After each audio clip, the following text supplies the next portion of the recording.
Can Zhen Huan, blessed with both beauty and talent, truly outshine all in the imperial harem and enjoy everlasting favor? Guessing the time was about right, I walked alone towards the Shui LV Nansen Hall, stepping out from under the green-shaded flower frame, following the winding corridors, circling around the Fanyu Lake, passing through the vermilion-edged gate. I arrived at the Shui LV Nansen Hall. Seeing the palace attendants standing outside the door in respectful silence, I signaled them not to announce my arrival and walked in directly. The hall, under the encroaching twilight, held an indescribable silence, with its deep courtyards and layered eaves. The hall was originally very bright. The top used rain-freshened, sky-blue gauze curtains were so thin they were almost transparent, reflecting the swaying tree shadows outside the eaves. The wind stirred them, leaving a pattern of light and shadow scattered across the hall and the ground. Wearing soft-soled embroidered palace shoes, I walked lightly, as silent as a whisper. I saw Xianling lying on the purple sandalwood desk, half leaning against a fortune pillow, sleeping sweetly.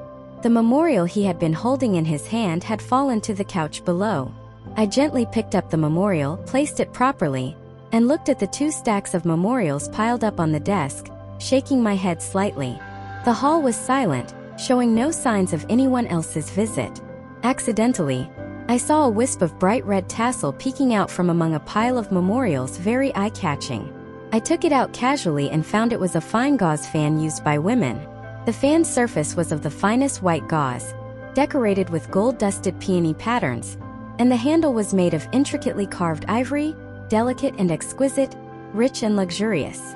Holding it, a strong scent of rouge hit me, the fragrance of heavenly craftsmanship. This rouge was made from a mix of rose, sappan wood, pearl powder, musk deer shell and motherwort, giving the cheeks a moist peach-like glow, with a sweet fragrance lingering and difficult to produce. Only a few concubines in the palace could afford it. The empress by nature did not like fragrances, so it must have been consort Hua who used it. I smiled faintly, fanning myself in a casual manner, and took a light sniff, truly fragrant. Consort Hua must have dressed up carefully when she came to see Xianling, with heavy makeup, so even the fan caught the scent of her rouge. Consort Hua really did put in effort. As soon as the empress left the Shui LV Nansen Hall, Consort Hua received the news and hurried over, showing she had many informants in the palace.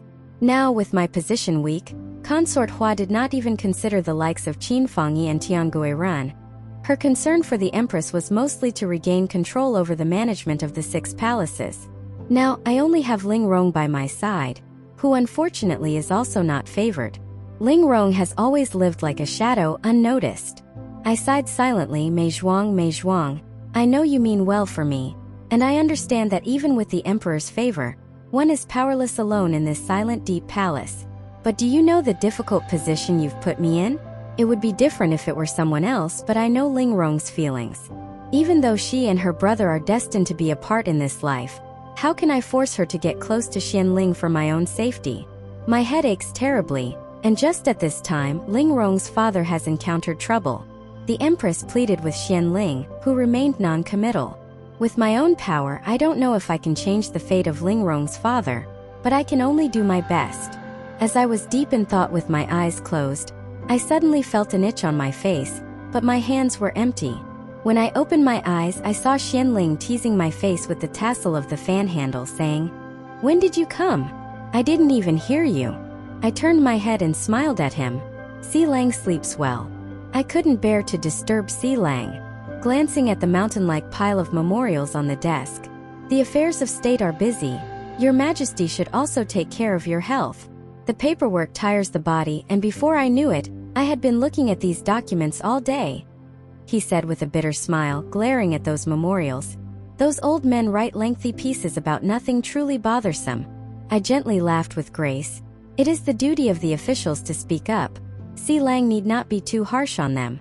Saying so, I playfully raised the fine gauze fan to cover my face. Besides, with beauties visiting Si Lang from time to time, where is the hardship of paperwork? Perhaps it's more like adding fragrance to the sleeves, poetic and picturesque. After saying that, I pretended to sniff deeply and drew out my words. "How fragrant." He was torn between laughter and tears. "You are becoming more cunning. It's because I've spoiled you too much." I stepped aside and said, I am not as adept at understanding your majesty's heart as Consort Hua, and my frivolous behavior might only anger Si Lang. He grabbed my arm and said, she came just to pay her respects to me.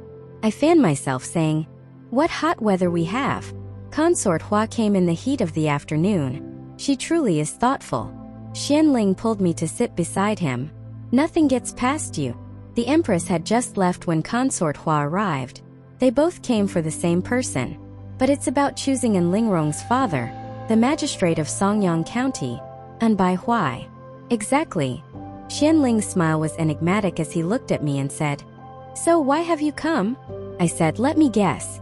The empress is kind and must have come to plead for An Bai Huai's selection. Consort Hua is upright and straightforward. She probably wants Si Lang to enforce the law strictly, without personal bias. And you? I smiled lightly. The women of the harem should not interfere with politics, I remember this well. I am just curious, both the Empress and Consort Hua came to see your majesty about An Bai Huai. I wonder if it's really because their opinions differ, or if there's more to this matter that warrants further investigation. Seeing he was listening carefully without any intention to blame, I knelt down and continued. When I was young, I read in the histories that wise rulers often balance severity and leniency in punishing their subjects, blaming the leaders while sparing the followers, so no one was wronged. This not only instilled fear but also gratitude for the vast kindness of heaven and the benevolence of the monarch. Your Majesty has always admired the styles of the great Tang and Song emperors, and indeed, Your Majesty is a wise and benevolent ruler. In my humble opinion, when external wars and internal punishments are clear, the state will prosper. By this point, the playful tone I had with Xianling was gone, and my expression was solemn as I bowed deeply and stopped. Xianling appeared thoughtful, then after a moment, he helped me up with a smile, unable to hide his joy. I knew you were well read in poetry, but I didn't expect you to be also knowledgeable in history and statecraft, speaking every sentence without directly touching on politics yet illuminating governance through history. Having you is like having a treasure. I will have someone reinvestigate the matter of An Bai Huai, ensuring no one is wronged. I breathed a sigh of relief and felt at ease. I am but a mere woman being presumptuous in front of Your Majesty. I hope Your Majesty will not take offense. Xianling said. The women of the harem should not be involved in politics.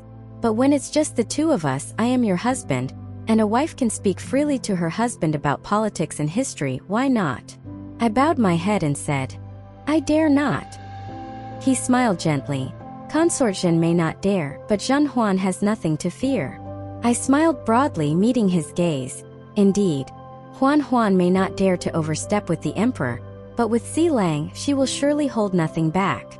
By the time I returned to Yifu Pavilion, it was already deep into the night. Knowing that Ling Rong must be tossing and turning, anxious and unable to sleep, I sent Lu Zhu to reassure her to rest easy before I could finally go to bed in peace.